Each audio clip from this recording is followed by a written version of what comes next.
Chapter 277. Not a chapter. I was getting a bit bored here, so here I am. Comment your favorite waifu name and let's see who's the most popular. Let the waifu war begin. It's Hayasaka AI for me. Chapter 278. Paper. A whole week passed by with Tatsuya and the other 4 girls being holed up in his room doing unspeakable deeds. Though in real world, it was only a few hours since Tatsuya left with Grafia. Tatsuya, who got up from his bed, looked at the 4 girls who lasted for the whole week straight and sighed, seeing that except for Grafia, the other 3 girls who theoretically had infinite stamina were still awake, though were satisfied with their session. Office, who was back into his lowly form, was sitting in Tatsuya's lap and eating a chocolate that Tatsuya gave her while being hugged by Tatsuya as well, who too was being fed sometimes by the little girl in his lap. Kermui, who saw that, just lied back on the bed beside the exhausted Lucifuge and covered the maid with a sheet and let her sleep peacefully. The maid really tried her best to compete with literal monsters, but was unfortunately defeated by the others. Kurumi and Rhea dressed back into their clothes after cleaning themselves with their make, and Rhea asked Office, "Hey Office, give me some as well," and tried to reach for her chocolate, only to get her hand smacked by Office, who without any change in her expression said, "Nothing for Baka Red," and moved the chocolate towards Tatsuya's mouth, who took a small bite out of it and smirked while looking towards Rhea. Rhea looked at Office with a deadpan expression on her face and used her magic to create an even bigger chocolate than the one Office had and looked at the little dragon girl with a victorious smirk. Office, who saw that, tilted her head slightly and asked, "You don't get any sweets from Tatsuya, so you are now making them by your own since you feel lonely, Baka Red?" Hearing her innocent tone while asking that question, Rhea felt a dragon god slayer arrow piercing her heart, not knowing how to respond to that. Seeing that both Tatsuya and Kurumi looked at her and said, "Oof, burn," and immediately looked away from the dragon god who was glaring at them. Tatsuya then gave both of them some chocolates as well, while not forgetting to give a bigger one to Office, who felt proud on receiving the bigger one, and left the room after he got reminded by Rhea about his brother-in-law, who was totally forgotten by both him and Grafia a few days ago. Tatsuya came out of his room and checked the situation of the town through his magic and said, "They will still take some time. Well, it's better if they don't see that anyway." Tatsuya then entered the room where he kept the younger Lucifuge, and just as he entered the room, he was attacked by a foul smell. Immediately using his magic to clear the smell in the room, he looked at the man who had no will to live, sitting on his shit. Tatsuya looked at him for a second, and then nodded his head and took out some unsee eye drops from his pocket and dropped some in each of his eyes. He then took out some black glasses which will totally obstruct his vision and said, "You brother-in-law, seems like you got some shit to take care of. Should I come later if you are busy? Or do you want some help?" Euclid, with his lifeless eyes, looked at his arch nemesis and said, "Fuck off, you stinky." "No, no, not stink. You ash? No, no, no, no asshole either. Why yo, you piece of shih. Not shit as well. What the fuck do you want, human? Just go and cuck somewhere else." Tatsuya just scratched the back of his head and said, Sorry, I was just fucking some time ago, so currently I am not in the mood, not to mention Grafia is tired as well after all that." Immediately veins popped up on the always calm and collected Euclid as he looked at Tatsuya with an angry expression on his face and said, "I swear, I will kill you, Tatsuya Shiba." But just as he said that, his stomach started to grumble once again, and his face scrunched up in displeasure. Tatsuya, who felt what was happening, smiled and asked, "Should I call for Grafia? She might help you if you were in trouble. After all, she is your sister, right?" Hearing that, immediately the restraints that were holding back the Lucifuge broke, and he stood up with an outstretched hand towards Tatsuya and said, "Wait. Stop. Stop." Tatsuya just stood at his place and asked, "Why? Aren't you in quite a shitty situation? Your sister might help you if you need something, so I can just call her. Or do you want my help instead, brother-in-law?" Hearing those words, Euclid gritted his teeth, not knowing what to do. On one hand, there was an option of asking help from the fucker in front of him, and on the other hand, there was an option which made him show all this disappointment to his sister, who he loved dearly. Pondering about what to do for quite a while, Euclid looked at Tatsuya with an enraged expression and said, "Help me?" Tatsuya smiled and said, "What is the word that you use to ask for help, and do ask politely." Hearing that, Euclid got even more enraged as his body started trembling in anger, and he said, "Will you please help me, Tatsuya Shiba?" That was rude as well, but whatever. I will help you, so what do you need?" "No, don't tell me. I already know what kind of shit you are in, so here, take this," and moved his hand towards Euclid. Euclid looked at what Tatsuya was holding and blinked his eyes in surprise, and looked back towards Tatsuya, then towards the thing, and then back at Tatsuya. "What is this for?"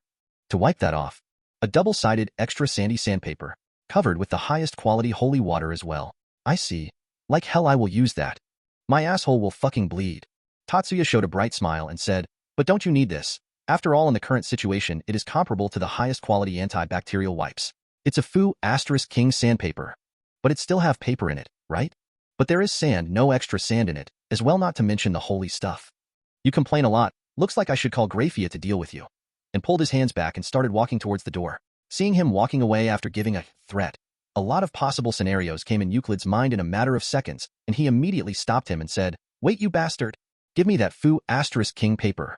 And immediately Tatsuya appeared in front of him with a sheet of paper, which somehow looked even more sandy and holy than the one he showed earlier. Tatsuya smiled and said, "Please take your time. I will be waiting outside," and handed the paper to his brother-in-law and left the room. Chapter 279, Going to Rome. After a few minutes of screaming and yelling that was coming from the room, Tatsuya decided to go inside when he noticed that the noise stopped. As soon as he opened the room, he saw a silver-haired man lying down on the floor with his butt perked up and totally uncovered with some smoke coming out of his butt. Looks like the holy water burned him a bit too much. His ass is totally charred by it. He then used his telekinesis to fix his posture and clothes, and made him sit back on the ice chair, which immediately caused a lot of pain to the younger Lucifuge as his, but has still not recovered. "Ah! Fuck you, Tatsuya Shiba!" and jumped up from the chair only to slip on his shit and fall down on his, but which caused another series of screams to come out of the poor guy. Tatsuya cleaned the mess around Euclid and let him do whatever he wanted and said, "Anyway, leaving all that, are you going to tell us what we want to know?" Euclid glared at him and said, "You can try your worst, but still I won't tell you anything." Tatsuya nodded his head and said, "Well, there was no harm in trying to let you fess up on your own, but, oh well, it's not like I don't know that the old Lucifer is in Rome, or that you were trying to free Trihexa." Hearing what he said, Euclid's eyes widened in surprise as he was about to ask something, but then immediately the surrounding around him changed as he found himself in a dimly lit room with a huge bed. Where am I? Tatsuya Shiba, what are you planning? But soon he felt some trouble in his stomach once again and crouched down a bit. Shit. Not again. What the foo *k did I eat that made me like this? What happened, Euclid? Are you troubled by something? Hearing a distant but familiar voice, Euclid looked up with slight shock on his face and saw his sister, or rather sisters, looking at him with the usual cold look. Seeing that, a look of fear appeared around Euclid's face as he started to get pale. Currently in the room where Euclid and Tatsuya were, Tatsuya was looking at Euclid with a slight smirk on his face and said, "Well, you did say to try my best, brother-in-law." He then gave one last glance to him and then left the room. Once he got out, he called Azazel to ask if everything was back in order, to which Azazel just told him how much work was done and the other matters that occurred in the town during his absence. Mainly, some vampires from Rome asking for Gasper and Rias denying, and going to Rome herself to deal with the situation. Listening to all that, Tatsuya nodded and made a clone of himself and said, "I will be going then." The clone nodded and said, "I will take care of things here." Tatsuya nodded and then teleported away. A few moments later, Tatsuya arrived inside a huge room and heard some noise coming from behind him. He turned around and saw Rias totally naked with some soap covering her spotless and beautiful body, with a surprised look on her face. Hello there," said Tatsuya, making the situation even more awkward than it already was. Back in Kuo, the devils from the Grimory and Citri peerages along with Tatsuya's team were finally done with their jobs, and were now inside Tatsuya's home wanting to discuss the situation and rest for a bit. Tatsuya's clone, who was present there, explained the situation to all of them about the Chaos Brigade's plan to get their hands on the real Phoenix Tears, and Euclid wanting to mess with Tatsuya, as he was a very dangerous person for their plans. He also told them about the fact that the big boss was in Rome, and that the dragons were actually the vampires, shocking all of them, especially Gasper, who was angry knowing that her childhood friend was being used. He immediately wanted to rush there and help her and Rias, but was stopped by the clone, who told that the real Tatsuya was already there to deal with all this. "Wait a minute, do you mean that Tatsuya is already present where my grandfather is?" asked Vala's projection, who was specially called by Tatsuya. The clone nodded and said, "Yup, so I am here to remind you, get as strong as you get till tomorrow, or the original Bis going to deal with the old devil himself." "Damn that bastard Tatsuya. Hey Chow Chow, come meet me in the time chamber at Got Guy's house in 10 minutes. I need a training partner to get stronger." "Bye," said Valley as he called Chow Chow and teleported to Shiba residence the next instant, with his team in tow, and pulled them with him to the time chamber. Hey, what the hell are you doing, Valley? I would like to know about the same as well. Release me this instant, Valinaya. Shironia. Savior One-chan. But all their efforts were in vain as Arthur, Biko, and Kuroka were pulled in the time chamber by Valley. "Well, there he goes.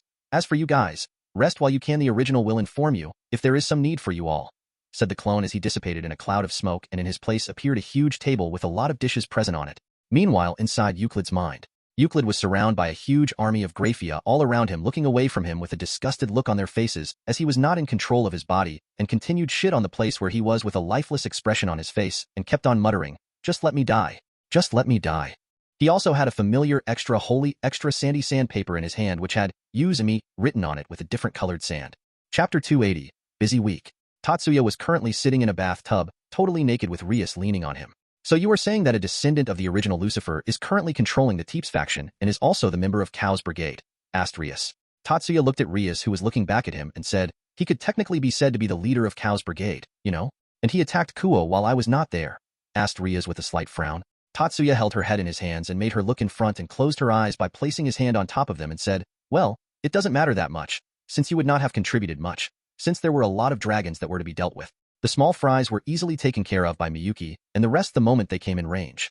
Rias, whose vision was blocked by Tatsuya's hands, remained silent for a while, and then asked, "Are you insulting me?"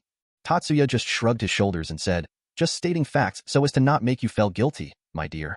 Rias removed the hands blocking her vision and turned towards Tatsuya and said, "That was not a good way to reassure someone." Tatsuya hugged her waist and said, "But this method did work on you, right?" Rias, who got hugged by Tatsuya, smacked her forehead on his chest and said, "Strangely enough, I am now used to your crude way of treating this little ol me. What can I say? I am also used to treating you like this, because of how you used to act before."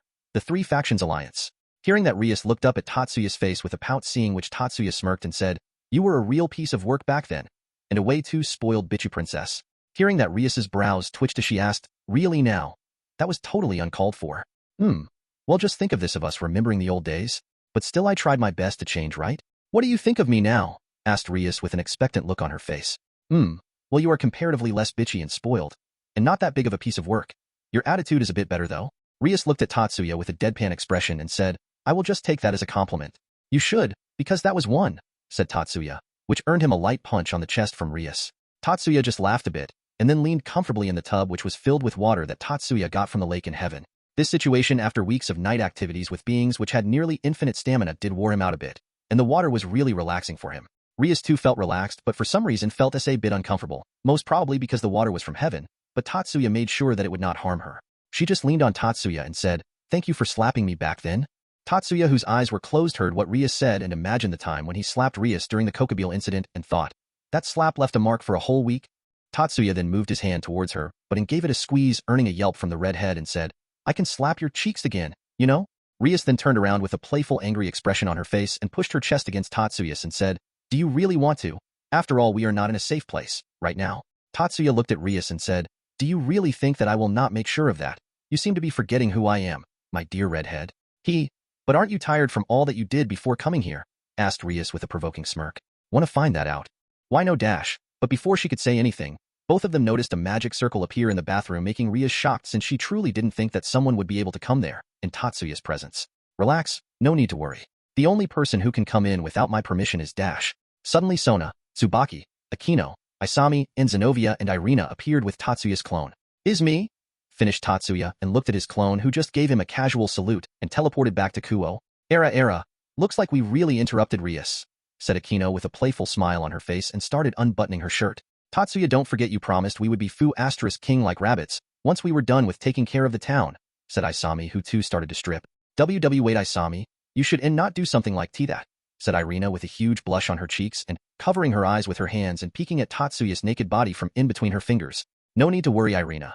Tatsuya did the baby making with Gabriel-sama back in heaven without having fall, and the angels supported that, you know. So it's fine to do that. It's not bad," said Zenovia, who was already taking off her underwear. Really?" asked Irina with a surprised tone. "See, this is what happens when you don't take aggressive approach with someone like him who is always surrounded by girls." "We are already too late, Sona-sama," said Tsubaki, who was now sitting beside Tatsuya in the tub, and immediately had a blissful expression on her face because of the water. Hey, it's not my fault. It's too embarrassing, you know," said Sona, who was totally red from embarrassment and was the only one besides Irina who had still not taken off her clothes. Seeing and guessing what all of them were here for, Tatsuya sighed and thought, "This week is really busy, for some reason," and then used his magic to strip Sona off her clothes and pulled her to sit beside him, much to her shock and embarrassment. Rias, who was on Tatsuya's chest, looked at Sona with a smirk and said, "Hello, Sona. Feeling embarrassed?" and jiggled her breasts in front of her face, making the Citriaris annoyed by their size. She then looked at her chest and sighed.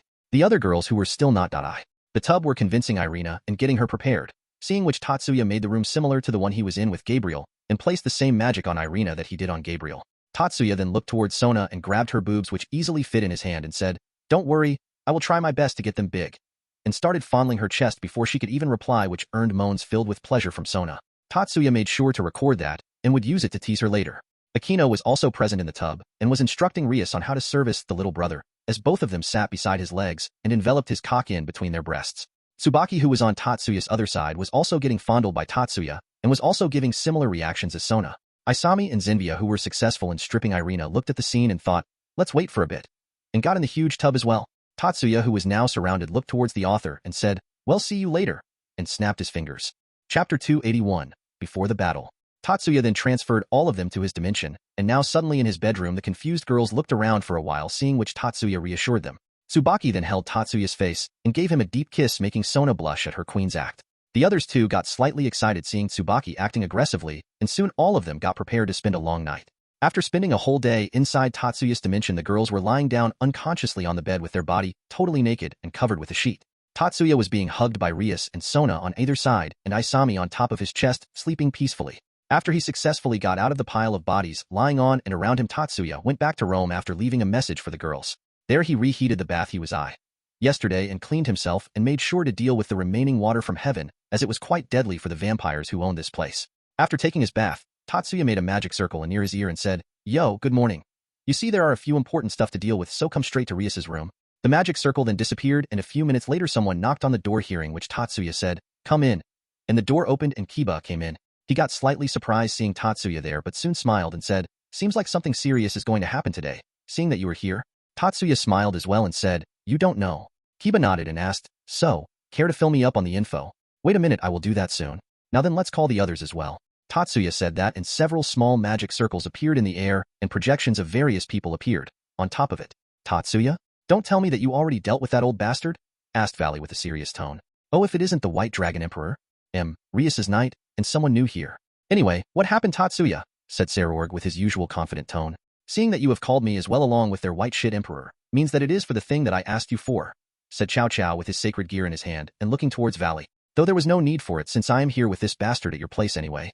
Tatsuya nodded and said, "Yup. It's for that purpose, and I hope that you are prepared, Valley?" Valley snorted and said, "Don't worry. I had taken some help from some dragon gods to get myself prepared for this. So we are about to begin?" There's still some people left to respond. So wait a bit. Soon another magic circle lit up and another projection appeared. "I am done with the preparations, boss," said Loki, who now had his powers back and had a confident expression on his face. Tatsuya nodded and said, "Then let's begin," and told them about his plans. Soon all the people whom Tatsuya contacted were present in the room where Tatsuya and Kiba were, along with some of their teammates. Valley was there with Biko and Arthur. Chow Chow was with George and Siegfried.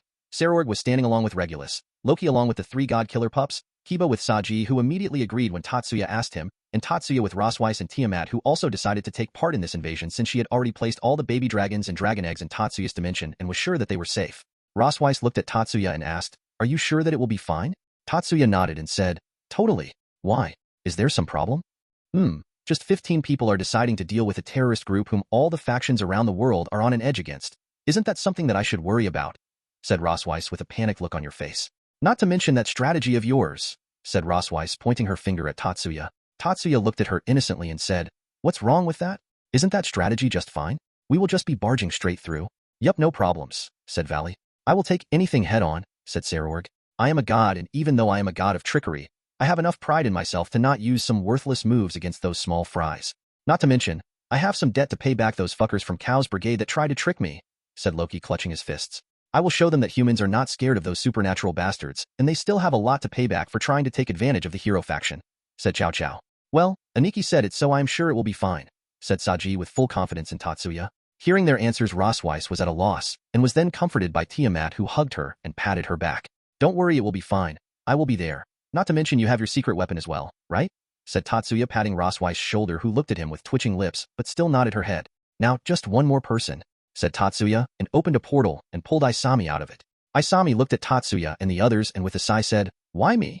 and looked at Tatsuya, who left a special message for her to be prepared back at the mansion. "Don't worry, I won't let my servants go out there alone," said Rias, who jumped out of the portal as well and was dressed too. She then looked at Tatsuya and with a smile on her face said, "Heal me please." Tatsuya stared at her for a while and just shrugged his shoulders. "I will tell the Siscon later about this, along with the fact that he is now my brother-in-law," thought Tatsuya and said, "Well then be prepared for the huge fight." Isami looked at Tatsuya and asked, "Where are the others? Only this much?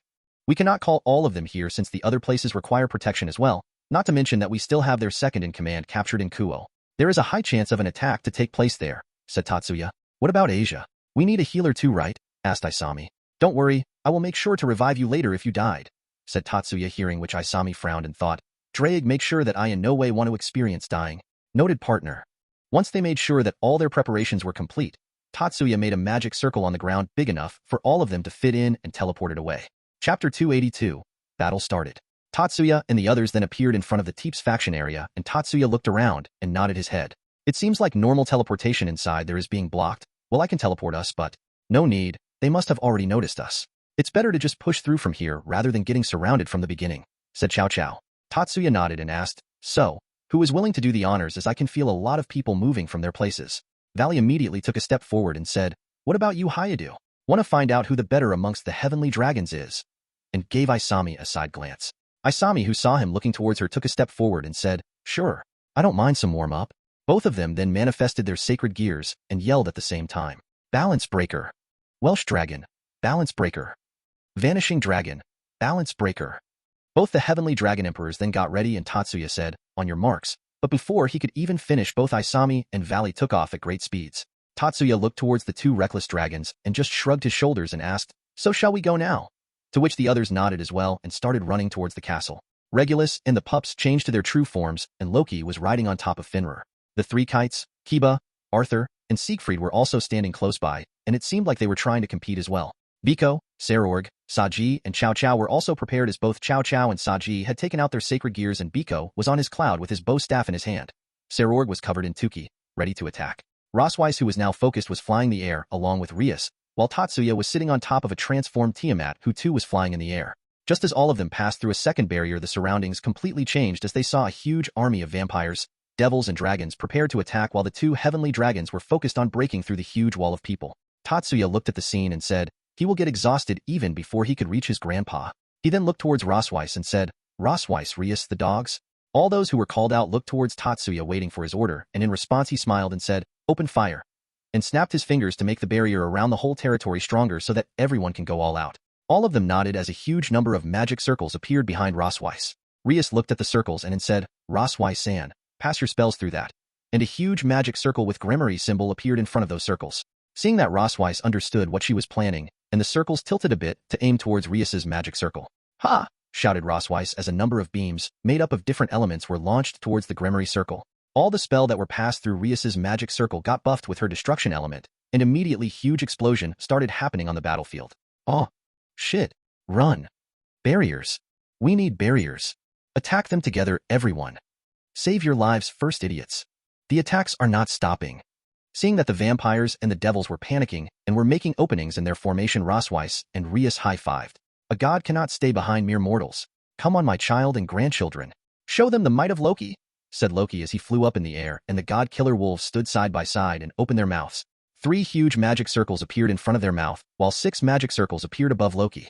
The 3 wolves fired wind fire and ice magic towards the enemies, while Loki summoned a few dragons who started attacking the dragons from the enemy side.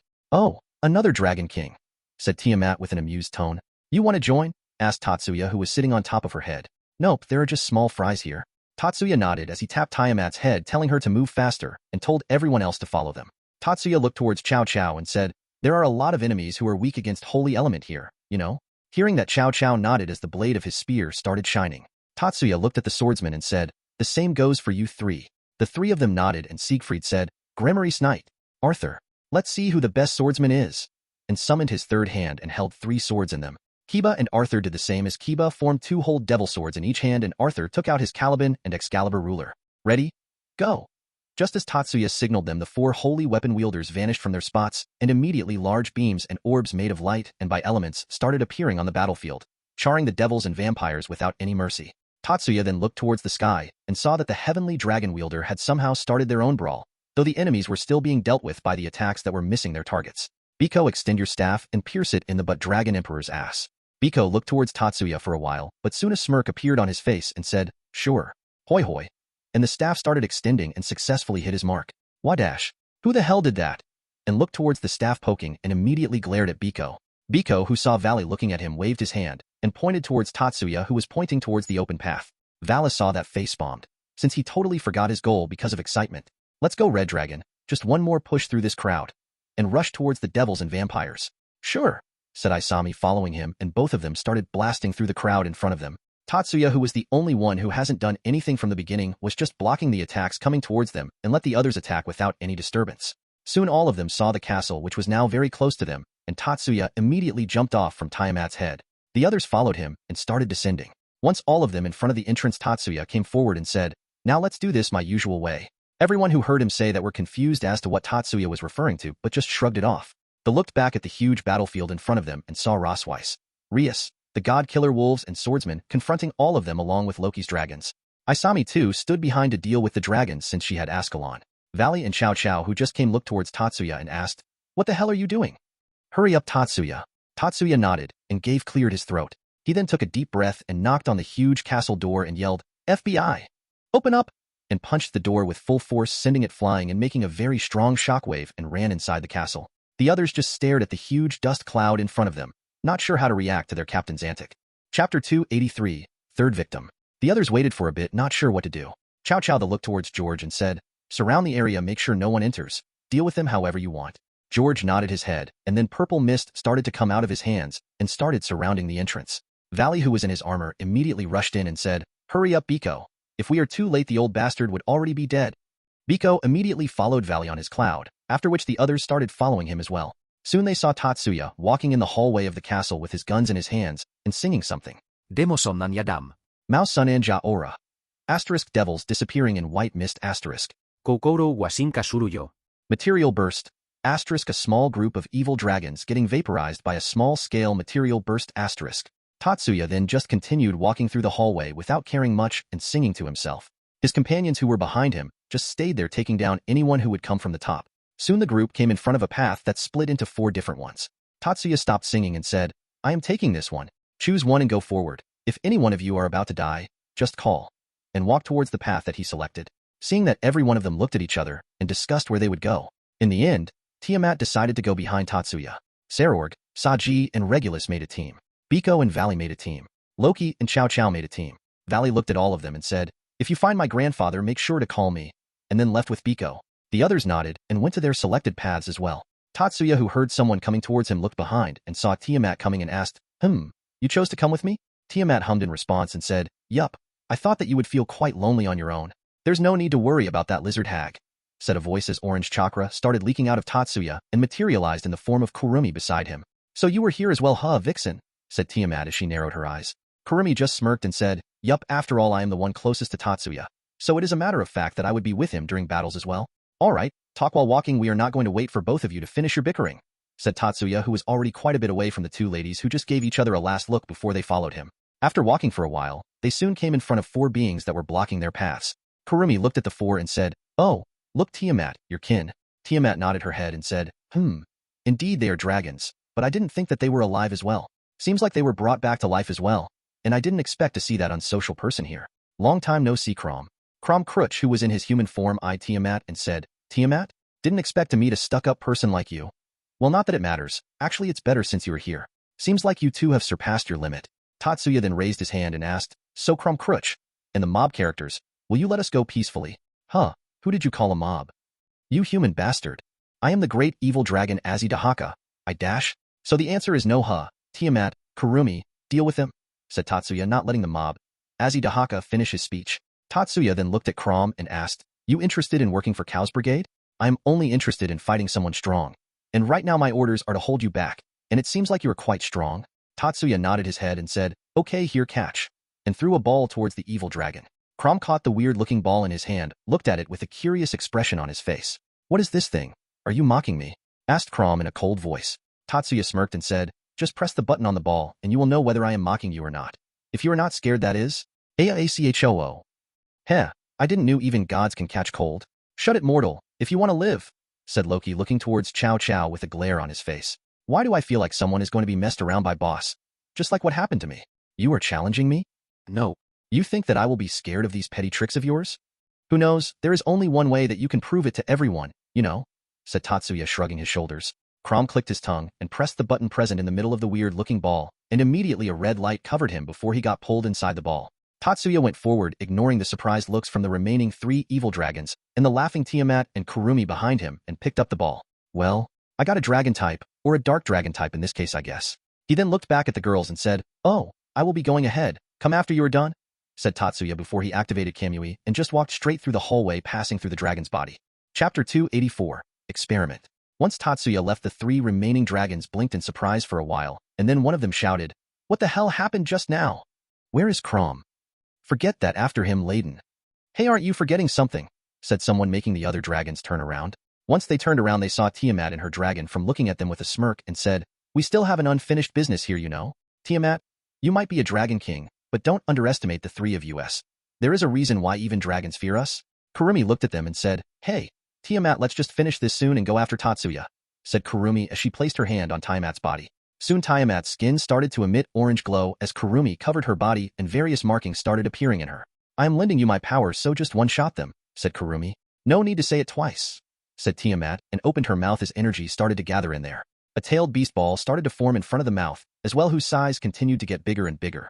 The three dragon who saw that shivered from the sheer power that the two combined beasts were emitting and decided to attack them while they are giving them an opening. But just as they started preparing an attack, huge chakra arms came out of Tiamat's body and held the dragons and prevented them from forming an attack. And though the dragons broke through those arms, many different arms continued to attack them, making it impossible for them to prepare an attack since they were busy dodging and blocking the incoming hands. Once Tiamat's and Kurumi's attacks were prepared, a give number of hands launched towards the dragons and held them up in the air. Tiamat pointed her head towards the three dragons up in the air and said, I hope this doesn't destroy the whole area. Don't worry, I have already locked the space. Attack will not spread that much, said Kurumi. Tiamat then fired her attack, comprising of a highly concentrated energy and an oversized tails beast bomb, which mixed up in the mid-air and blasted through the roof. But soon the beam stopped descending as it crashed to the edge of locked space.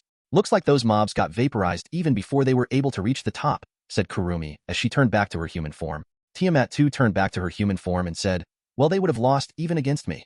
Taking you into the equation was just an overkill. Both of them stared at the beam which they fired before they shrugged their shoulders and started walking in the direction where Tatsuya went. After walking for around 20 minutes, both of them reached in front of a huge door. You think this is the place? Should be. There was no turns on the way. Though there no smell nor any signs of him coming here. Well, he was in his intangible form. No way he would leave behind any scent or break through the door to go inside. Anyway, there is only one way to find out, said Tiamat as she knocked on the door and asked, Tatsuya, you in there? And a few seconds after that the door started opening, and once it opened it revealed Tatsuya, standing in front of huge glass cylinder looking at something intently, while some girl was standing near Tatsuya. Oh Kurumi, Tiamat dome already, I heard a loud noise a while back. Seems like you two work together. Kurumi and Tiamat just nodded their heads in response as they looked towards the girl standing behind Tatsuya.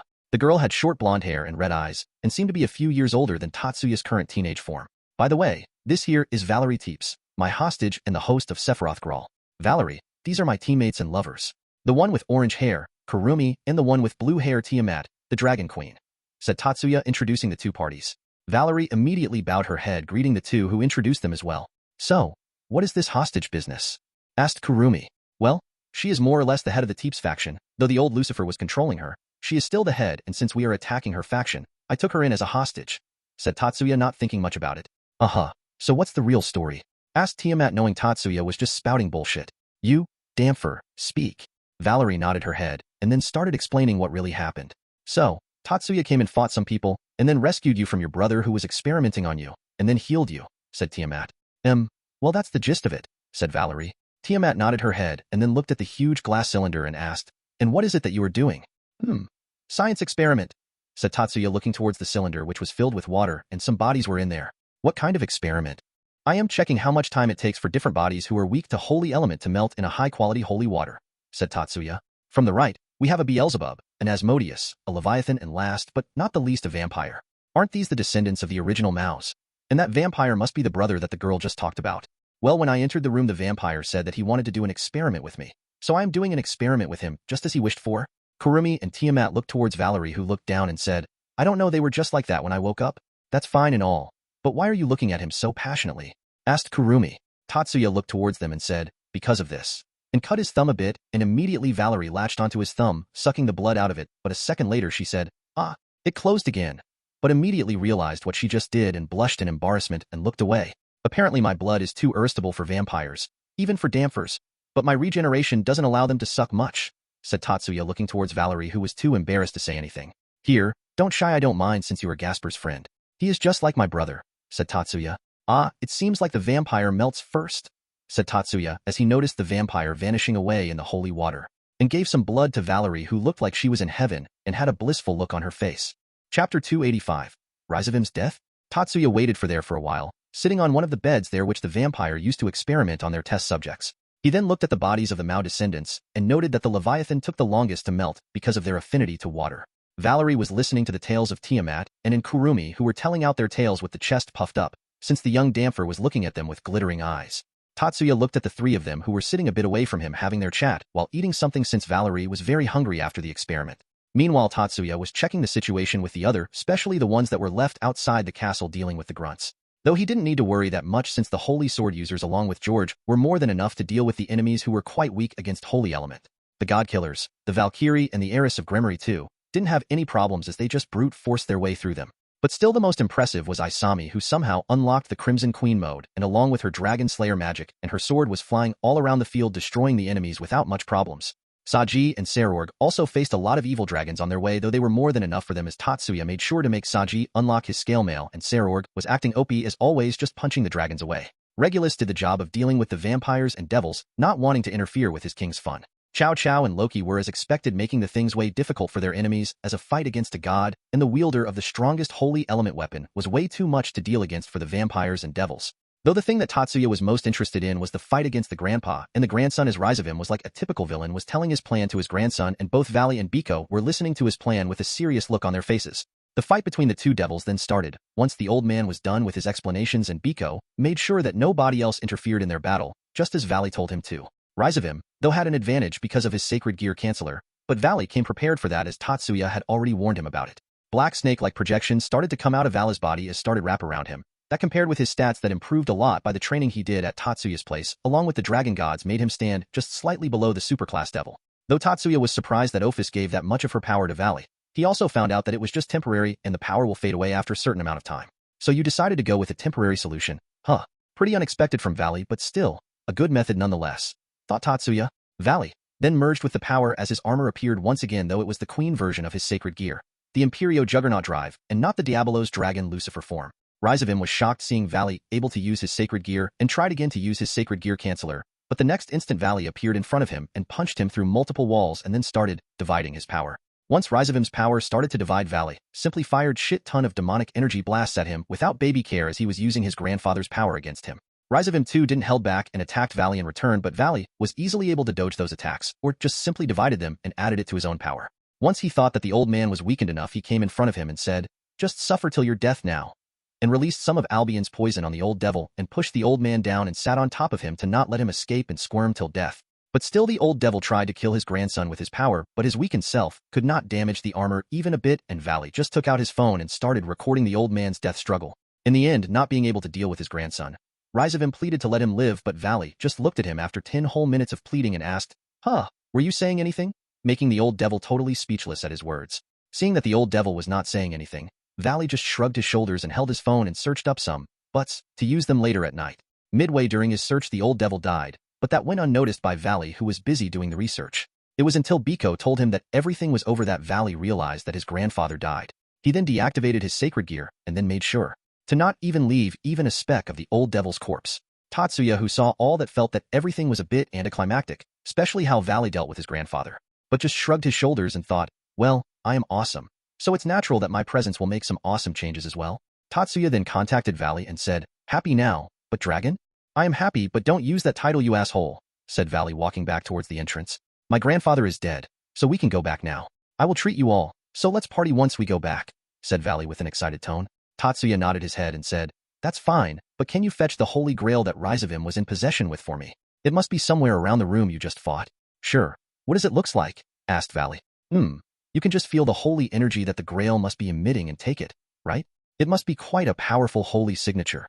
Valley and Biko then stood at their spots and started searching for the holy signature of the grail, but were not able to find any signature except for the Cao Cao's sacred gear.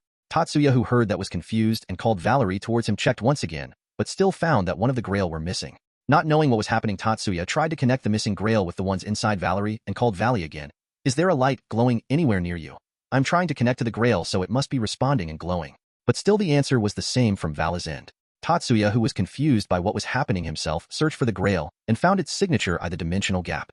Immediately his eyes widened and he heard a voice. So Euclid-Kuhn's theory was correct. Tatsuya Shiba does possess a mind-reading ability. Yahoo, am I audible? Well, I really look at my prey very carefully. Tatsuya was shocked hearing these voices as he clearly heard and saw Rise of him and Euclid present in the dimensional gap with an army half the size of the ones present here. "So as I told Valley earlier, let's start the plan," said Rise of him with a smile as he snapped his finger and Euclid started to break some seals. Chapter 286. Talk with the Factions. Seeing that there was another Rise of him and Euclid in the dimensional gap, Tatsuya immediately teleported back to his house in the chamber where Euclid was present, and to his surprise, Euclid was still there, currently suffering in the genjutsu that he casted on him earlier. Tatsuya immediately pulled him out of it and immediately checked his brain but didn't find anything weird with it. He seemed to have all the memories and knowledge like the Euclid should have. "Hey, was there your twin brother, or something like that?" asked Tatsuya. The silver-haired devil looked at Tatsuya as if he was an idiot and then glared at him for making him see that illusion he was earlier in. But Tatsuya ignored that and said, "Look here then," and then projected a screen which showed the scene of another Euclid and rise of him along with the army. "It's live," added Tatsuya, and then glanced at Euclid who seemed to be shocked as well seeing that scene. "What is this about Tatsuya Shiba? Is this one of your illusions as well?" asked Euclid. "Dude, we just killed that old geezer of a Lucifer and the next moment I knew it he was alive and kicking there in the dimensional gap along with that other Euclid and the army. Did you by chance foo asterisk ked someone without protection and that Euclid-looking devil is your?" said Tatsuya. "Stop. Don't say a foo asterisk king word after that. I will tell you this one and only one time. There is no way I will do something that disgraceful with anyone as I have pledged to give my virginity to Grafia One-sama," said Euclid with total determination. Tatsuya stared at him for a while and then said, "So, you are a virgin and are planning to be one for the rest of your life?" "Understood, virgin brother-in-law." Euclid who heard that don't know why, but he felt that he took some major damage from what Tatsuya said. On to the important subject, who was that other Euclid, then? asked Tatsuya. "I don't know," said Euclid truthfully as Tatsuya had already checked his memories. Just as he was about to ask something else the door of the room opened and both Ruya and Ophis came in, with Ruya having a serious look on her face. Seeing that Tatsuya sighed and said, "So it is about to begin, huh?" He then called the heads of all the factions that he knew and said, "Have any of you ever traveled in a flight?" Hearing this question most of them were confused as to why Tatsuya would be asking such a question. But the more experienced ones out of them felt that the situation was way Tatsuya-ish, and Azazel immediately asked, "How much are we screwed?" "Screwed enough that having all of those magazines to be destroyed would be better than this," said Tatsuya in a serious tone. Azazel, Odin, and Zeus immediately turned serious, as well as now they felt that the situation was way too grim to be underestimated. Surzex looked at Tatsuya with a pleading look and asked, "Tatsuya, it's not connected to Rome where Rias is, right?" Tatsuya looked at the red-haired Siscon and said, "Yes and no. Rias along with some of us fought there in Rome against."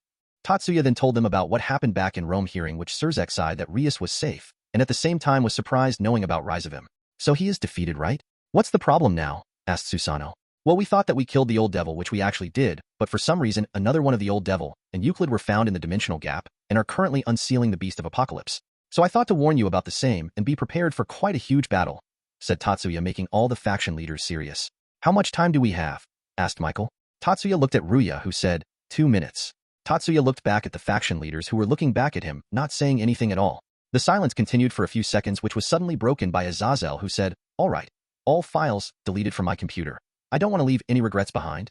Hearing that all of them focused on Azazel, who was sitting back comfortably in his chair, and said, "I informed all the other factions all around the world about it while Tatsuya was explaining, so they heard about all this as well, and the Hindu, Celtic, and the Chinese pantheons agreed to help.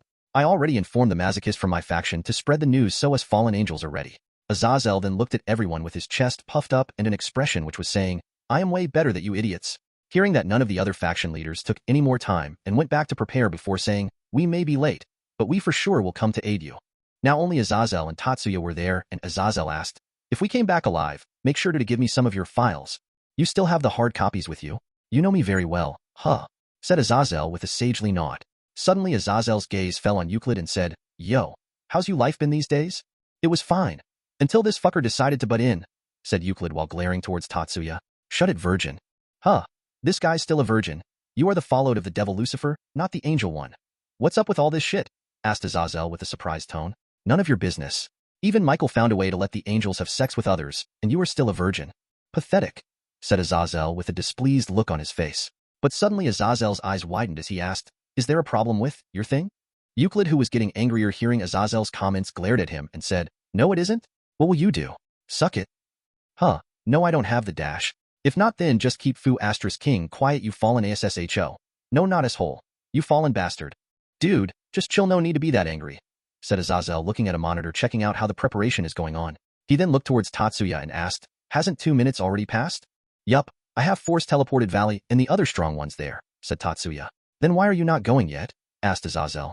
Knowing that old Lucifer, he must be monologuing right now, "So I will go after 15 minutes, or by the time feel the power rise up considerably," said Tatsuya, shrugging his shoulders. Azazel nodded his head thinking that it was fine and then asked, "So who will be hosting the victory party?" "Who knows? Not me for sure. I don't have enough space to accommodate all the factions at the same time," said Tatsuya. "Neither do I." "Wait, if we merge the land that you got from Hades and my faction land, then it would be fine," proposed Azazel. Fine then, I don't mind. So you are the host then?" Only if I return back alive. If I die, make sure to bury my body, if left, with all my collection. I will not leave anything behind, said Azazel with a gentle expression on his face. Tatsuya stared at him for a while and said, sure, I will do that. So make sure that you die there. Nah, I will not try that. There are plenty more things I have to do in my life, said Azazel laughing out loud before standing up from his seat and saying, well, enough chit-chat for now, let's get going. The space has started distorting. Tatsuya too stood up from his seat and was about to go, but before he could, Euclid said, make a screen for me to project the live show. Tatsuya looked at Euclid and just shrugged his shoulders before making a screen for him and saying, wish me luck? Euclid just snorted and said, I hope you die. After which he immediately felt his stomach making a sound. Not again, damn it. Chapter 287, Start of the Battle. Tatsuya came out of the room he was in earlier and soon came where the other members of his team were and nodded, seeing that they were prepared in their battle gear. Tatsuya looked at them and said, you can go all out, but make sure to not get the allies get involved in your attacks. All of them nodded, and soon a magic circle appeared under their feet and they teleported to the dimensional gap. As soon as they appeared, Ruya waves her hand and said, I will get the shell that I left behind, and then teleported away. Tatsuya, who saw the old Lucifer still monologuing once again, tried to read his mind, but immediately felt something blocking it. But this time he didn't stop and instead broke through the mental defense of the Lucifer and said, so that's how you did that, you asshole? Feeling that someone just raped his mind, Rise of him looked towards the newcomers and said, Era, Tatsuya Shiba. It's not good to look into other people's mind like that, you know? I feel violated. Hearing him say that, both Valley and Tatsuya frowned and decided to just forget what happened just now. Tatsuya and the others then came beside people who were involved in the assault at the Teeps faction, and Vala said, I don't know whether am I lucky or unlucky? On one hand, I get to kill this asshole twice, but on the other hand, why the hell do I have to kill this asshole twice? Tatsuya looked at him for a while before shifting his gaze towards Arthur and asked, please give us the summary of his monologue that he must be giving on for quite some time. Arthur nodded his head and said, The simplest way to say that is, he had a way to make a clone of Ophis using some of her power, but that failed because of your intervention. And later he used that power of himself and the rest of his subordinates. Only this time the energy he used was that of the vampires from the Teeps faction, but still have them the memory to that point, and then hid himself with his army here in the dimensional gap, since somehow that assistant of his hypothesized that you can read minds and prepared a barrier for that on his and his leaders' minds. After that he gave a brief rundown of his plan and all about an otherworld and how powerless we all are in front of that creature thingy. He calls it Trihexa or something. Tatsuya nodded his head and looked at Euclid, who smirked seeing his gaze and showed him a middle finger. Seeing that, Tatsuya smiled and said, Hey virgin brother-in-law, do you want to know what happened to your body double? Hearing him being called like that, Euclid frowned, but all of a sudden his face started to turn pale as Tatsuya started sending what all happened to the other Euclid from Euclid's own perspective. Once all the info was transferred, Euclid had his head in hands and had a lifeless look in his eyes. Rise of him, who was beside Euclid, stared at him for a while and said, You were still a virgin? Damn. He then looked at Tatsuya and said, You must have done something way intense to the other Euclid-kun. Aren't you a not kid? And looked at him with a playful smile and wiggled his eyebrows. Tatsuya looked at Valley and asked, Hey Valley, do you mind if I kill him this time? For some reason my hand is really itching. Valley stared at Tatsuya for a while and said, No. Tatsuya nodded and said, Okay. I am not guaranteeing that he will not die because of a misfire. Valley immediately equipped his balance breaker armor and said, A race to see who wins, it is then? And smirked behind his helmet.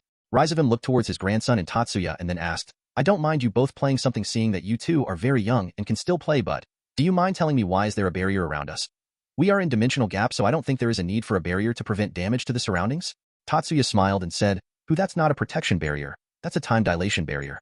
Hearing that, all of them looked at him with a confused look on their faces, not understanding why he would use a time dilation barrier, but all of a sudden Rise of him's eyes widened and he said, You are one crazy mother fu asterisk king son of a bitch, aren't you?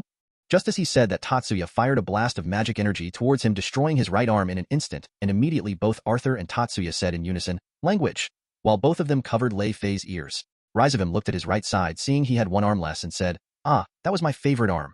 But soon a blob started to bubble up near the injured area, and soon his arm came back. He then gave his arms a few practice swings and said, Good as new, good job Euclid-kun, said Rise of him, patting a lifeless Euclid. Soon various magic circles started surrounding them, and people from different faction started appearing on there.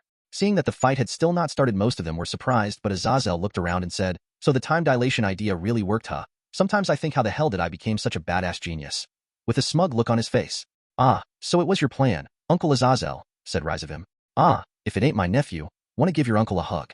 I have chocolates for you, said Azazel while opening his arms for a hug. Every one of them altogether decided to ignore the two idiots, and Surzex came forward and said, Rise of him, as a devil and the current Lucifer, I will ask you to kindly surrender. Rise of him looked towards Surzex and said in mocking tone, Ah, if it isn't the fact dash. Okay, you will not surrender, I understand, said Surzex and went back to his spot, earning several confused glances towards him. Hey, what the hell was that Surzek-chan? Not cool at all, said Seraphal with slight angry expression on her face. Shut up, I don't want to be anywhere near that demon queen, said Czex with a straight face trying his best to hide his scared expression. If you forgot, rereads H 257 and 258. All of them looked at the spot where Surzek was earlier and saw Asia, standing there humming a tune. Seeing that everyone was looking at her, she smiled and waved her hand. Hi. All of them stood at their spots without saying anything, and then looked at Czex, not knowing why he was scared of such a sweet girl. Seeing how Czex was being looked at, those who already knew the reason of Surzex's deer were barely able to hold back from laughing. Don't get deceived by her outer appearance. You will regret it. You will surely regret it, said Surzex, making other think that the Mao was being crazy and decided to leave it at that. Well, I didn't get to say what I was going to. But yes, I am not surrendering, so shall we begin? Asterisk roar. Asterisk. Suddenly the beast behind Rizavim roared, and immediately all the people became serious and ready to fight against the Cow's Brigade. Rizavim just smirked and said, "Oh, looks like the show is about to begin soon, eh?" Chapter 288. How to Take Your Dragon, Asia version. The battle suddenly started with all the cannon fodders from both the sides battling it out.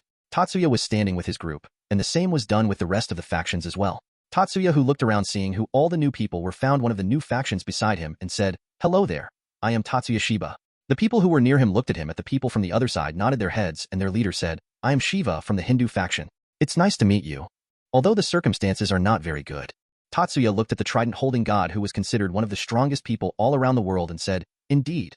I must say it is quite unfortunate to meet you in a battle like this," and then raised his gun and fired a blast forward, destroying a huge section of enemies. He then looked towards his team and said, "The dragons are being a nuisance because of their defense. Isami, Asia, Ingvild, Himari, and the other Nekashu deal with them."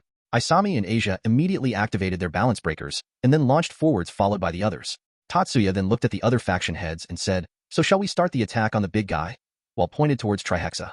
The faction heads looked at the giant beast attacking the others, and was not damaged a bit by the attacks from the others, and gulped their saliva. Tatsuya clapped his hands and said, all right, before taking him down we need to clear the area near him, as we can see only huge scale attacks are going to work, and we don't want someone from our side getting dragged in those, right? So let's do that first. I will engage him during that time along with some of my friends." All of them widened their eyes and said, "That is quite a good and safe idea for us. But who might these friends of yours be?" Tatsuya patted the shoulders of two of the girls beside him and said, "These two and the third friend must be here now." Just as he said that, a portal appeared above them, and from it the official top dog of the world appeared in all his majesty, making all the people from both the sides looked at it with their mouths open wide. Except for Euclid and Rizavim, who now became serious as their biggest threat appeared just now. "I will go with Bakia as well," said a monotone voice, and Ophis got up near Ruya as well and transformed into her dragon form, making the already shocked audience a more shocked. "Do you really need me to go with those two?" asked Kurumi, looking around with a deadpan look on his face. "Hey, Tatsuya, don't tell me your friends you just mentioned are the world's strongest and the second strongest," asked Azazel while pointing at the two dragons. "Second strongest and third strongest? I already beat Ruya," said Tatsuya, earning total silence from all the people in the dimensional gap, except for Asia, who just punched a dragon away. "By the way, Ruya is great red, just so you know," informed Tatsuya. He then looked around, seeing that the fight was totally stopped, and then noticed the two silver-haired devils sneaking out of the zone which was restricting teleportation. He immediately got up in the air and fired a blast towards the two devils, but the attack was blocked by the huge beast, who roared back at him, pulling people back into the battlefield. "Fuck it, I am too old for this shit," said Azazel as he flew forward, killing enemies on the way, and was followed by the other factions' heads and all. Tatsuya looked at Kurumi, who looked back at him before he got back in his body, and said, "Call me if I am actually needed." Tatsuya just shrugged his shoulders as he saw the dragons and the beast already started the battle in between themselves, seeing which Tatsuya immediately separated the three of them in a barrier, since the attacks were too intense for the nearby people. Meanwhile, in another part of the battlefield, Isami and the company were dealing with the evil dragons. Ingvild, who had taken control over many evil dragons using her sacred gear, was using them to attack their own kind. Suddenly Asia came near her and asked, "What are you doing, Ingvild-san?" Well, I don't use it much, but my sacred gear allows me to manipulate dragons, you know," said Ingvild, making a barrier to stop an incoming blast. Hearing that, Asia's eyes started twinkling and she said, "An efficient way to deal with the dragons, huh?" A magic circle then appeared in front of her, and a huge evil DRA. Cough cough, asterisk, her familiar appeared and roared loudly, earning the attention of many evil dragons on the field. Ingvild, who noticed the twinkling in Asia's eyes, thought, "It is not going to be something good," and asked, "Asia, just asking, but what are you planning?" Asia showed a bright smile on her face, making all those who didn't know her that much think that she was a saint, and said, "Tatsuya-san and Faichan once told me that I have dragon taming ability, so I am going to use that," with a cheerful tone. She then looked at her familiar and said, "Ratsu, it's your turn." The evil DRA dash. The sprite dragon showed a malice eye dash, grin, and nodded his head, and immediately fired a very powerful lightning blast towards the evil dragons, making them screech in pain. Asia then took a deep breath and with a cheerful tone said, "Listen here, you low lives who should just drop dead. I want to form a pact with you winged reptilian shits. So who wants to cooperate?" But none of the dragons showed any intentions to do so, or more like the power of the lightning was so intense that they were unable to do so. The smile never left Asia's face as she looked at her familiar and said, "Do it." And immediately the power of the attack increased and killed all the dragons without even leaving behind their ashes. Those who saw that scene were awestruck, not knowing what to say. While this was the scene, a certain Siscon suddenly yelled, "See that? Did you finally saw the demon hiding behind that innocent smile? You regretting it now, right?" But was totally ignored by others who were busy fighting. Asia pouted and said, "Ah, those dragons must be the stubborn ones. Not even one of them accepted." But suddenly her face brightened and she said, "Oh well, there are a lot of these reptile shits here to try," and looked at another group of evil dragons who immediately tried to run away, seeing that they were being looked at by those innocent eyes. Ratsu. And once again the lightning was shot by the familiar. Asia this time got closer to the dragons who were being shocked and asked, "Hey, do any of you low lives want to make a pact with me?" With an innocent look on her face. But the dragons who could see the black magic energy gathered near her hands were able to feel the dreadful feeling coming from it, and immediately shook their heads in denial. Asia immediately fired her magic forwards, engulfing all the dragons in her blast, who started screaming in pain and agony, as all their cells in their bodies were being continuously destroyed by the negative healing magic. "Humph, another group of mean dragons. Let's go, Ratsu. We will look for another group." And got on top of her familiar, and the Demon King and the evil dragon took off, making all the people who just saw the deadlines of Asia's power shiver in fear, making a mental note to stay away from her. Chapter 289. The Two Destroyers. As Asia was busy doing a mass act dash cough, cough, taming the dragons, the other people kindly got out of her way and were busy dealing with the rest of the Cows Brigade members. Tatsuya, who was guarding the area near the dragons and the beast, so as to not let anyone get caught in their mess, was occasionally dealing with stronger of the evil dragons. He also kept an eye on the two silver-haired devils and noticed that Rizavim was currently stronger than he originally was, something that he thought was thanks to Euclid, who found a way to modify his and his master's body, though the said genius was still down and was not able to recover from the damage he received from getting the memories of the other Euclid. While Tatsuya was keeping an eye on the surroundings, a trident brushed past him, killing the army of dragons in front of it. Tatsuya looked at the person who threw the spear and said, "You sure are not willing to hold back and flaunt your title as the destroyer." Shiva, who summoned his trident back, looked at Tatsuya and said, "And you seems to have a lot of free time idling around here just like that?" Tatsuya, who heard that, didn't feel offended and said, "Well, I can surely deal with a lot," and fired another blast from his gun, killing a huge number of opponents at once, and then said, "I am also called the god of destruction, you know, though I prefer to be called a man of culture, so do refer to me as that." Shiva, who saw the power of Tatsuya's attack, nodded his head, feeling that the attack was indeed powerful, and asked, "Then why not take action on your own?" Tatsuya shrugged his shoulders and said, "Many reasons. First, that I am here making sure none of you get caught in between the three top powers. Below me, of course, but still top powers nonetheless. Second, if I dealt with all this here, the other factions might get over-reliant on me, at least the ones who are allies with me. Third, what do you think will the other faction will think of someone who dealt with a whole terrorist organization and a being which is even considered a myth amongst the supernatural factions, being on par with the world's strongest creature?" Shiva remained silent for a while and thought about what Tatsuya said, and after a while narrowed his eyes and said, "They will admire and fear you, which will lead to them making an alternate alliance to deal with someone way stronger than them, which will ultimately ruin my life. On the other hand, if we let them participate and let them think that we relied on them as well to deal with such a situation, those feelings of fear and administration will not be too extreme. You must be quite knowledgeable about it, since you are one if not the strongest gods in this world, aren't you?" Shiva nodded his head in response, and then with a smile said, "I see. It seems like you are a good and admirable personality as well, along with the powers." Tatsuya nodded, but all of a sudden, both of them raised their weapons as they noticed a horde of dragons trying to take advantage of their distracted selves. Both the destroyers then fired their attacks towards the dragons, wiping them out without even leaving a trace of them behind. Both of them then looked up, and Tatsuya raised his hand and curled it into a fist. What's that for? Why are you raising your fist like that?" Tatsuya, who heard that question, widened his eyes in surprise and then thought, an innocent one after a long time. I so gonna enjoy this. It's a kind of greeting. Two people bump their fists against each other's, you know, like handshakes. We call it fisting. Azazel, who was nearby the two destroyers, suddenly started coughing like crazy and was laughing while doing it as well. He then looked at Tatsuya with a surprised look on his face and thought, he have some guts messing with one of the world's top 10 and the head honcho of one of the strongest factions around the world. "Fisting, huh?" said Shiva as he bumped his fist with Tatsuya's. He then looked at his hand and said, "What do you know? You get to know new things even in a battlefield. I will tell about it to my family as well." Tatsuya nodded with a smile on his face and said, "Make sure to specially mention about it to your wife." "Huh?" asked Shiva with a confused look on his face. "Oh, nothing. Sorry, I was thinking about something else. By the way, can you stop your mind reading? It's not going to work on me. Even Great Red was not able to do it." Shiva widened his eyes in surprise and then lowered his head a bit and said, "Sorry, it's just that we being in battle makes me want to know what someone is thinking. especially someone who is new and have the power comparable if not greater than me. Tatsuya just patted the head of the other destroyer who was smaller than him and said, "It's fine, no need to worry. Now why don't you go and deal with them while I continue my guarding duty here?" And gave him a slight push. Shiva, who was surprised at being treated like a child, just followed what Tatsuya said, and then left to deal with the enemies. Meanwhile, Tatsuya, who just sent the god of destruction away, felt that someone was trying to contact him and made magic circle near his ear and asked, "What is it, Daihor? You finished what I asked you to do?" "Yes, it's done, and I have that man captured." Not that it was difficult considering he was already pretty beaten up during the attack on the underworld. "So what should I do with him?" He is technically my father-in-law. Would it be? Wait there, I will send a clone. You get back to your post of protecting the underworld just in case," said Tatsuya and made a clone. The clone then saluted the original and then teleported away. "Well, time for the fuck-cuck man to become the dead man," muttered Tatsuya while looking at Asia, who just passed by him. "Hey Asia, you doing good?"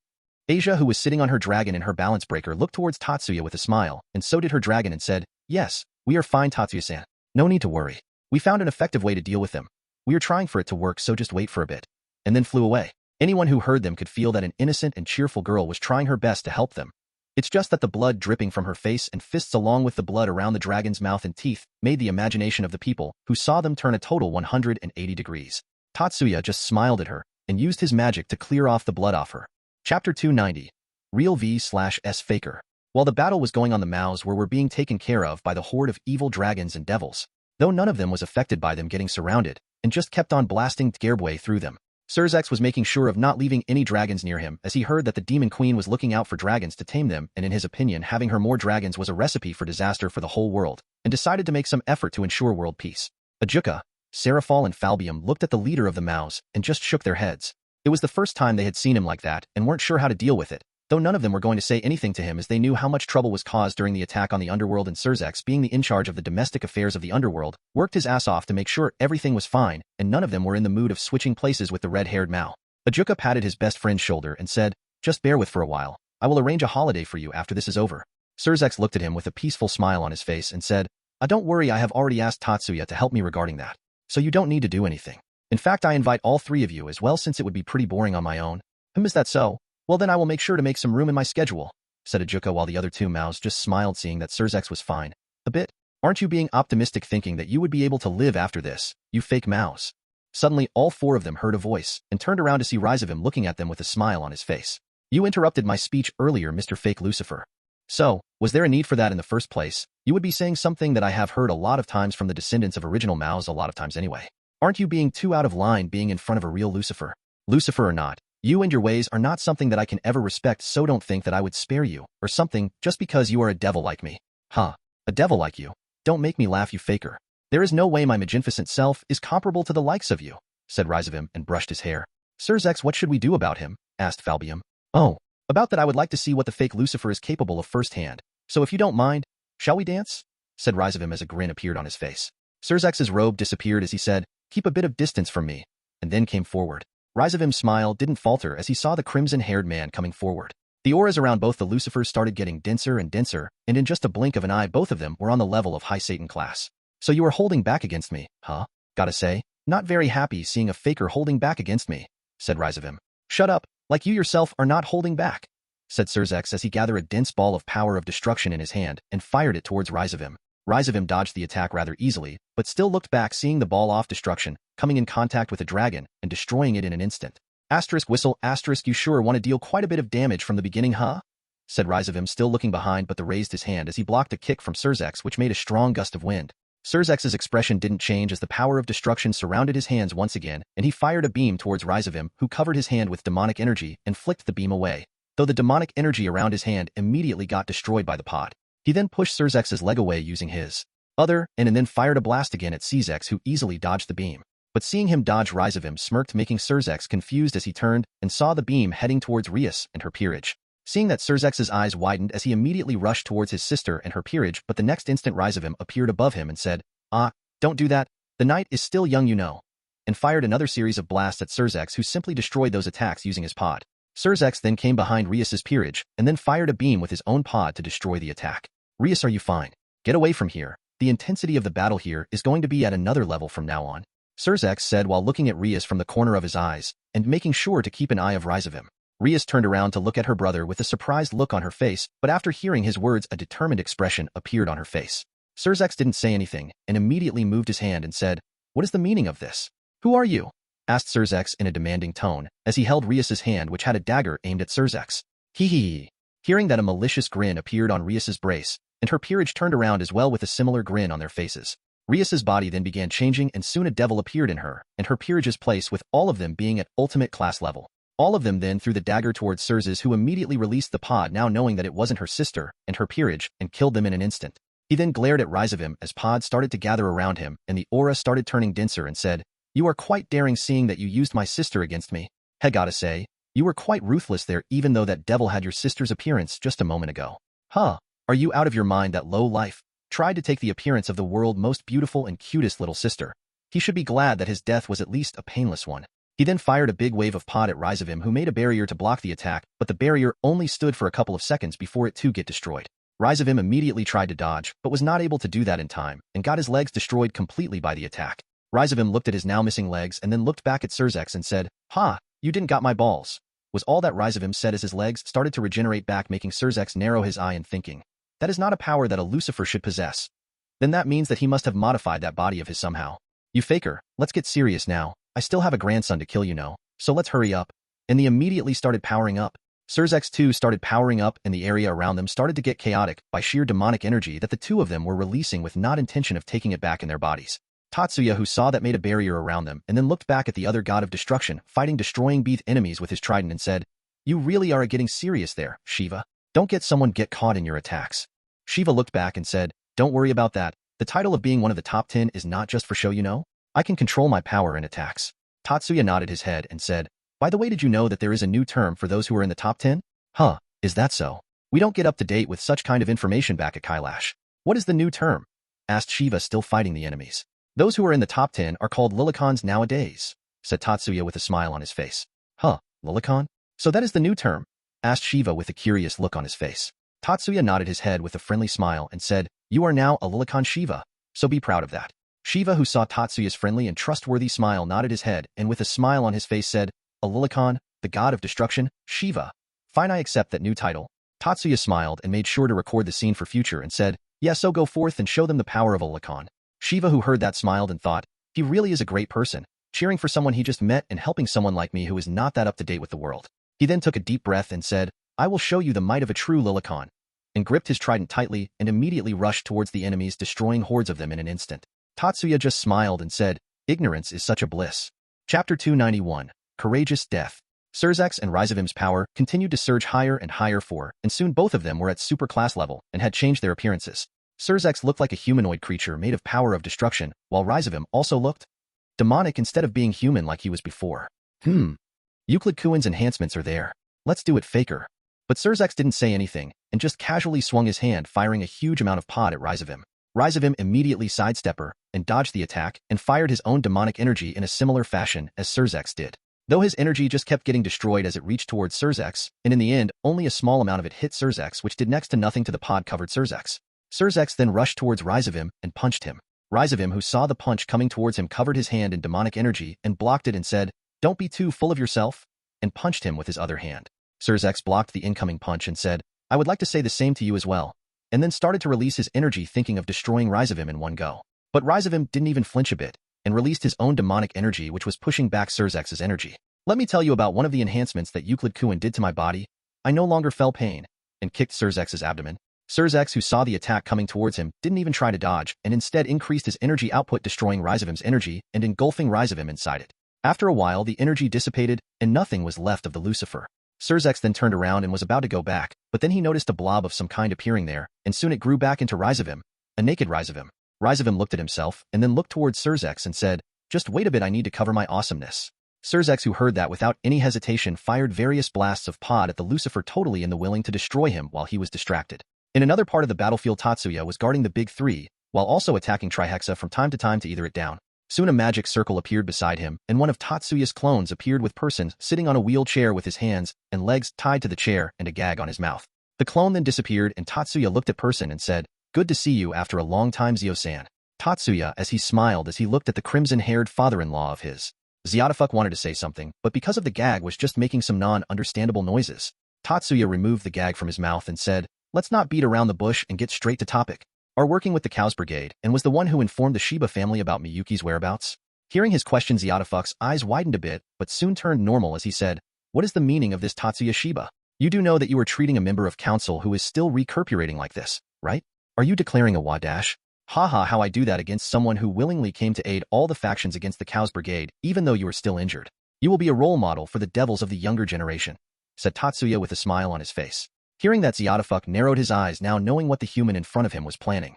"So were you the one who told the Shibas?" asked Tatsuya once again. "No, it was not me," replied Ziatafuck with a firm tone. "Ah, he is lying." The screen turned red, said a voice from behind Ziatafuck, making him surprised. Soon a person came forward from behind him and revealed himself to be the Governor General of the Fallen Angels. "Here, see, it's red," said Azazel as he showed the screen of the device that he was holding to Tatsuya and Ziatafuck. "What the hell is that, and how can you blame me, Governor?" demanded the crimson-haired patient. Azazel looked at him and said, "This here is a lie detector that I developed, which, as you can guess, detects lies.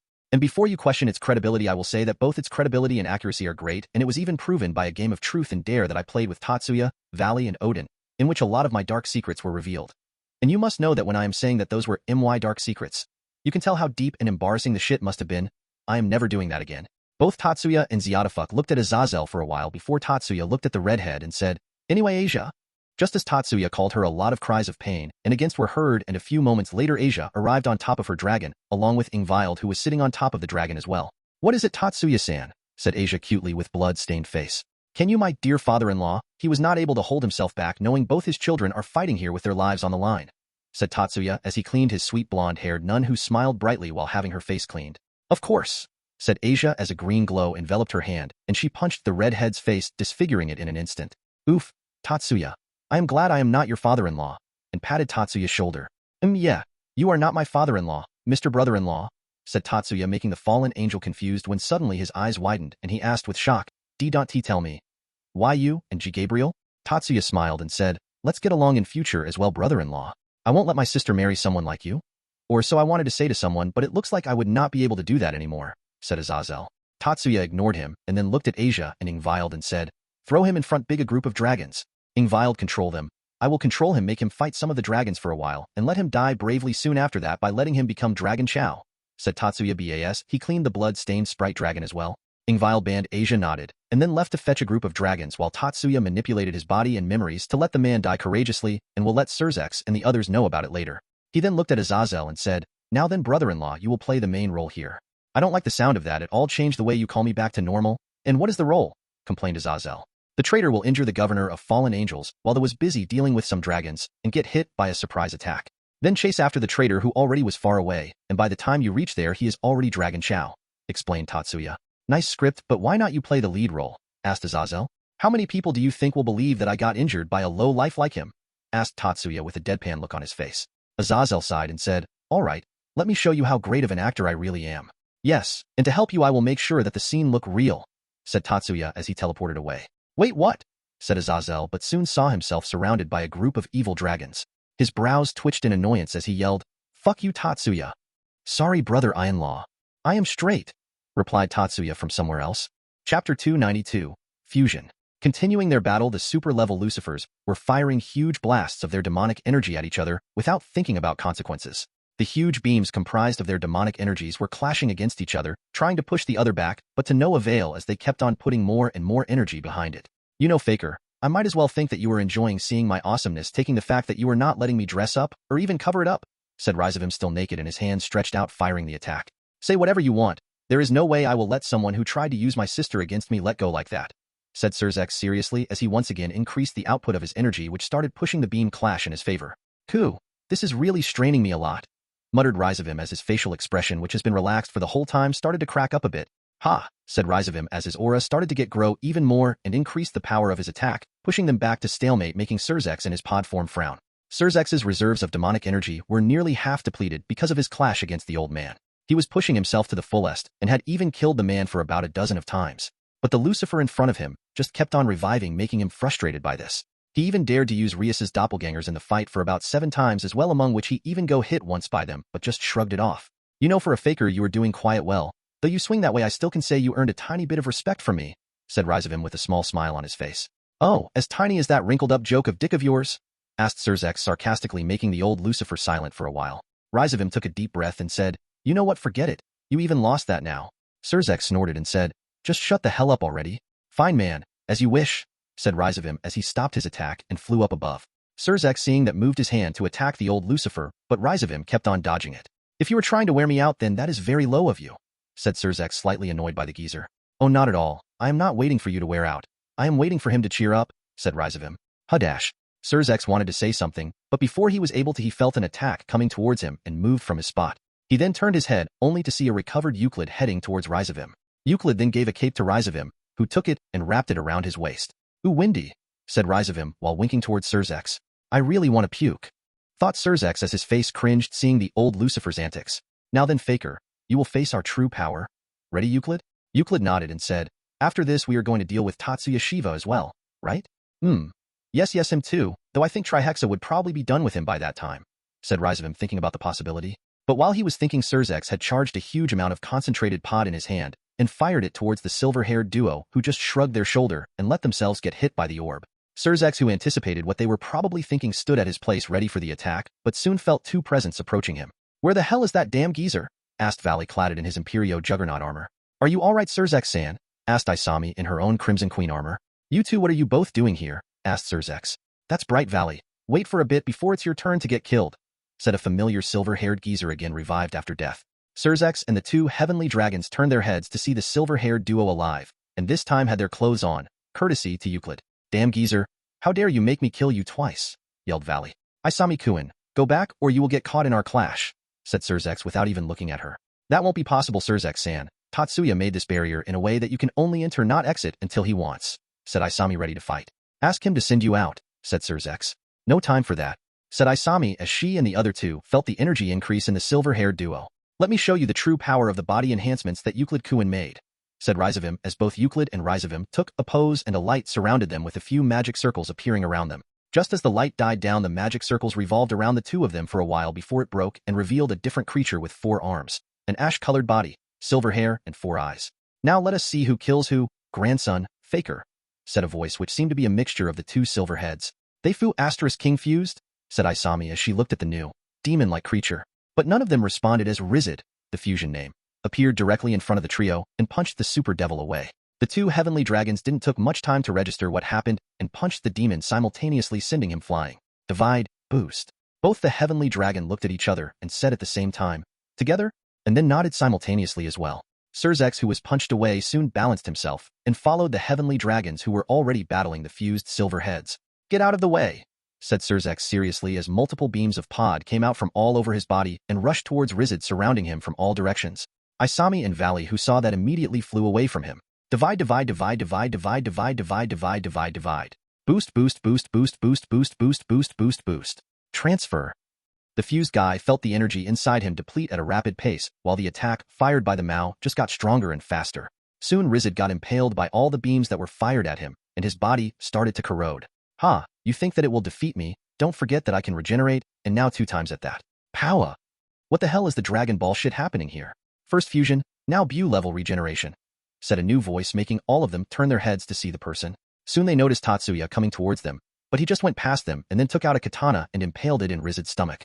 The weapon's name is Murasame. It will give a cure to anyone who even receives even the slightest of cuts from it, and will start killing your cells. Let's see how you regenerate. Just in case, here another sword. It's an anti-regeneration and immortal sword by one of my favorite heroes of all time, Deadpool. Ah, how sweet of you. Thanks, dude, said a distant voice while reading this. Tatsuya, who heard some kind of voice, looked around but shrugged his shoulders once he found nothing. He then walked away from them and said, let's go, he is done for. Valley and the other two looked at him without saying anything when Surzek said, no matter how grateful I am for his death, that was still anticlimactic. Way too anticlimactic. I mean, why the hell did fight him for that long?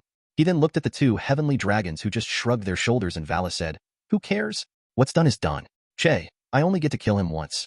And then flew away. I will be going as well, Surzek-san, said Isami, and flew towards Tatsuya's direction. Meanwhile, in another part of the battlefield, Tatsuya. This is getting way out of hand. Where the hell is that traitor? Said Azazel as he kept on attacking the evil dragons. Stay away from me, said Azazel as he dodged a tail coming towards him and then cut it using his light spear. Azazel, it's starting. Action, said Tatsuya as suddenly Zeoticus came towards him and slashed his back, making Azazel groan in pain. That fu asterisk king asshole, he really did hit me, thought Azazel as he struggled to fly for a bit. Zeoticus, on the other hand, tried to run away, but just as he was about to go away, a dragon appeared in front of him and ate him in an instant. And cut. Asia, heal him. Ingvile, take them away. Both the girls nodded and did what Tatsuya told them, and then looked towards the giants and said, now only the beast is left, and the cannon fodder. Chapter 293, thanks a lot to you all. Tatsuya, who was now alone with Azazel, patted his shoulder and said, good acting. Good acting my ass, said Azazel as he shrugged Tatsuya's hand off his shoulder. Whatever. It's done now and the silver-haired duo are dead. Do you know that they fused? Huh, for real. Gross. I am not into exhibitionism, not to mention yaoi. Looks like that virgin devil took my words to heart and decided to lose his by sacrificing his ass, said Azazel. You do know that the one whom you told that is still trapped at my home, right? Oh, so. He willingly gave it to him. Damn, such loyalty. He then looked towards Barakiel and the other fallen angels and said, I am so glad that my boys are not that loyal to me.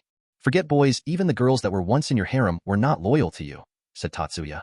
Azazel held his chest as if something pierced him, and he looked at Tatsuya and said, I should have known that it was bad to use my lie detector to play truth and dare with you freaks. Tatsuya shrugged his shoulders and said, so you fine now? Azazel moved his arms and body a bit, and then said, mostly recovered. What about others? How's the situation? Well, I made Surzex busy fighting with the Mao, so as to not let him see our shoot. Once it was done, my clone went and dealt with them. I let go of my captured Crom, and let it deal with the main evil dragon, saying that if he dealt with all the dragons here, I will fight him. As for the cannon fodder, well, the others are dealing with him, but it won't take much time, said Tatsuya. Azazel nodded and then gave a tired sigh before his glance went towards the three giant beasts fighting against each other and said, so I guess only that one is left. Tatsuya nodded his head as he silently weakened the barrier, which started cracking up, making all the people in the gap look at it with shock. Soon the barrier broke, making a cracking sound, and the aura and the power of the beasts spread across the whole field, making every one of them tense. Azazel looked at the sight for a while before he face-bombed and said, I will go and command my subordinates. I really miss the good old days when the strongest person I had to fight against was my father. It wasn't that bad. And then flew towards his subordinates. Tatsuya telepathically called his team, which soon assembled near him, and all of them took some distance from the fight between the beast. So what are we gonna do now? Asked Himari. Hit him with everything you all have got. No holding back, join with the other factions, cannot let them feel that useless now, can we? Said Tatsuya half-heartedly as he informed Ruya and Ophis about what he was planning to do. All of them nodded as Tatsuya slowly got up into air, gathering attention from all the factions. Well, not beating around the bush. The leaders of the Cows Brigade are taken care of, and now the only thing that needs to be dealt with is that thing. So all of you can stop holding back and thinking about preserving energy and let it all out on him. And just let me tell you that it can regenerate, so don't be a cheapstake at attacking, that would be a problem, said Tatsuya. He then gave a fake cough and took in a deep breath and yelled, so give that who know what it is everything you have got. Fire in the hole. On his command, everyone from his team, Rias's and Vala's group, and the faction leaders started firing their strongest attacks. Seeing that their leaders started, the subordinates started attacking as well. Yeah, that's the spirit, don't hold back. Use violence. Use the Fu *King violence. If it is not working, it just means that you are not using enough of it, said Tatsuya as the attacks phased through his body. After that, he came back to his team who were busy attacking. Seeing that, Tatsuya smiled as he fired some magic attacks as well. Ruya and Ophis immediately got out of the way as the attacks connected with the beast, making it roar in anger. After a while, once the attacks slowed down a bit, because of a lot of people getting out of magic, they saw that the wounds on the beast's body healing up in no time. Seeing that their attacks were not doing much, they became shocked as the attacks started to slow down even more as hopelessness started to appear at the faces of the people. Well, it's time then, thought Tatsuya. He glanced towards Azazel, who nodded his head and said, Hey Tatsuya, can you do something about it? It's getting annoying and dangerous. Tatsuya nodded his head and said, pull everyone back. You might not be willing to get caught in this one. Hearing him, every one of them, even Azazel, frowned a bit, thinking about what kind of attack was Tatsuya planning to do. All the faction leaders started to pull back along with their subordinates and looked towards Tatsuya with curiosity. Seeing that the attacks have stopped, the beast started to charge its attacks as well, seeing which Tatsuya used his telekinesis to hold the beast in its place. He then took out a huge blaster and pointed it towards Trihexa. Sorry, big guy. Just sleep for eternity now, okay? Said Tatsuya as his aura started to get dense and the space around them started to shake, making all the factions tremble. A slight greenish glow came out of Tatsuya's body as he charged the magic in his blaster and thought, should I call out the name Kurumi? Sure, go for it. It is first time for a lot of them to see your attack, replied Kurumi, who was inside of him. Tatsuya gave a slight nod, and then multiple magic circles started to appear in front of Tatsuya, which got absorbed by the blaster. He then pulled the trigger and released all the energy that he stored in one go, and said in a monotone but audible enough voice, material, burst. Just as he said that, Trihexa got engulfed in a huge, glowing orb of energy which started to expand more and finally stopped just in front of Tatsuya. The beast that was caught inside the blast roared in anger and pain but was unable to move because of being held by telekinesis. It tried to split apart, but that too also failed and in the end only relied on its regeneration, which was not quick enough to cover for the damage that was being done to him. After 10 minutes of continuous damage, the ball of energy started to shrink down, showing no signs of Trihex's existence. Tatsuya then turned around and said, "It's over, I guess." Why, yeah?" And immediately the whole crowd started yelling in happiness. Tatsuya smiled and walked back towards his group and was commended by a lot of people from different factions. Tatsuya just thanked them and let them go and express their gratitude to their own faction members who participated in the battle. Tatsuya waited for a bit for the dragon gods to return, and once they returned, Ophis immediately came and stood in front of Tatsuya, who just patted her head with a smile on his face.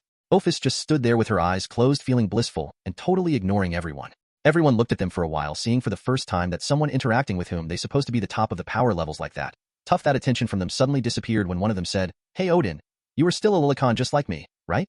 Hearing that, everyone turned their heads to see a young god of destruction looking at the head of the Norse mythology with a prideful smile on his face. EM?